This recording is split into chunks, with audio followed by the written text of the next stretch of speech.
Hi hello नमस्ते, मी वैशाली. तुमचं माझ्या चॅनलवरती खूप खूप स्वागत. तर आज आपण मस्तपैकी उन्हाळ्याची स्पेशल अशी गवारीची भाजी बनवणार आहोत. तर मी तर गवारीच्या शेंगा मस्त स्वच्छ धुवून घेतलेल्या आहेत. पहिल्यांदा निसून घेतल्या आणि नंतर स्वच्छ धुवून घेतल्या.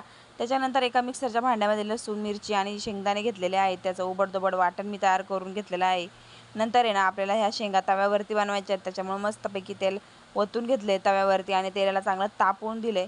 तेल तापून झालं ना की आपल्याला ना शेंगा घालायच्या, त्याच्यामध्ये शेंगा टाकायच्या व्यवस्थित आणि ना शेंगांना परतून घ्यायचं तेलामध्ये मस्त. अजिबात पाणी बिणी काय वापरायचं नाही आपल्याला याच्यामध्ये, फक्त आणि फक्त तेलावरतीच या शेंगा बनवायच्या आहेत. तर ना शेंगा परतवून झालेल्या आहेत आपल्या, बरं का. आपल्याला याच्यामध्ये टाकायची आहे आता हळद. हळद टाकून झाली ना की आपल्याला ना लगेचच याच्यामध्ये ना मीठ घालायचं आहे. मीठ घालून झाली ना की आपण ना लगेच याच्यामध्ये जे वाटण केलं होतं ना, शेंगदाणं, हिरवी मिरची आणि लसणाचं ते वाटण याच्यामध्ये टाकायचं आहे.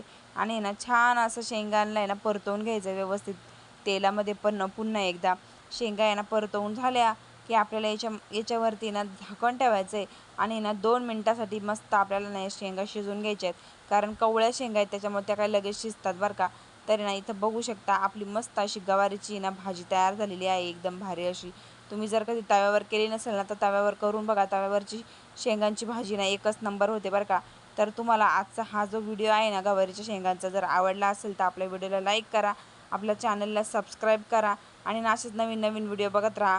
तोपर्यंत पुन्हा एकदा भेटूया नवीन व्हिडिओ बरोबर. तोपर्यंत सगळ्यांना बाय बाय.